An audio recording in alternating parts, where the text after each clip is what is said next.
ক্রমিক জোড় সংখ্যা মানে কনজিকিউটিভ ইভেন নাম্বারের উপর একটা ইম্পর্টেন্ট কোশ্চিন কি বলেছে, বলেছে if the some of 5 consecutive even numbers is 140 what is the middle number, তোমাকে ফাইন্ড আউট করতে বলেছে।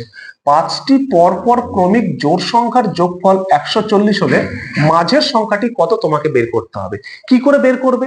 অনেকে বলবে এভারেজ গড়ের মাধ্যমে করব, সেখানে অবশ্যই হবে, কিন্তু অনেকের আবার ভুলও হবে, কারণ মাঝের নাম্বারটা তারা আবার হিসাব করতে পারে না। তাদের জন্য সব থেকে ভালো হবে প্রথম সংখ্যাটা যদি তোমরা বের করে নিতে পারো। তাহলে দেখো প্রথম সংখ্যাটা কি করে বের করবে, প্রথম সংখ্যা বা ফার্স্ট নাম্বার।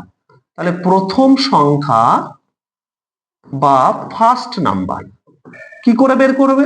সবসময় মনে রাখবে কোশ্চিনে তো যোগফল বা সমষ্টি বা সামেশনটা দেওয়াই থাকে, সেটা তো দেখলেই চেনা যায়। যেমন এখানে দেখো যোগফল 140 দেওয়াই আছে, বা সাম, এই সাম বলে দিয়েছে 140, তুমি সেটাকে লিখে নাও 140। এবার সবসময় মাইনাস করবে, মাইনাস কত করবে? একটা সংখ্যাকে মাইনাস করতে হবে, সেই সংখ্যাটা এখানে দেওয়া থাকে না, সেটাকেই শুধু বের করতে হয়, বাস আর কিচ্ছু না।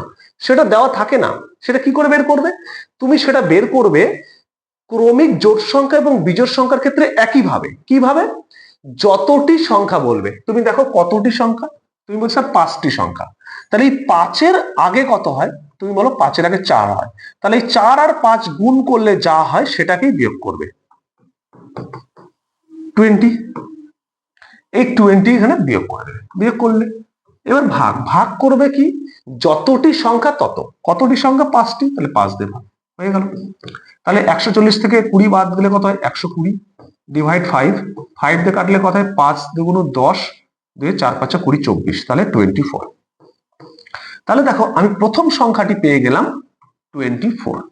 এবার 5টি সংখ্যা বলেছে, তাহলে পরের সংখ্যা কত হবে? 26, পরে কত হবে? 28, পরে কত হবে? 30, পরে কত হবে? 32। তাহলে এদের মধ্যে মাঝের সংখ্যাটা আমাকে বের করতে বলেছে, তাহলে মাঝে কোনটা হবে? মাঝে মানে এই দিকেও যা থাকবে এই দিকেও তাই থাকবে, তাহলে এই দিকেও দুটো এই দিকেও দুটো, তাহলে মাঝে থাকলো 28, যেটা হলো আমার মিডল নাম্বার, যেটা অপশনে কোথায় আছে? এতে আছে। আশা করছি বুঝে গেছো। যদি বুঝে গেছো তাহলে তোমাদের জন্য একটা প্রশ্ন আছে, এই প্রশ্নটার সঠিক উত্তর কি হবে প্রত্যেকে কিন্তু কমেন্ট করে যাবে।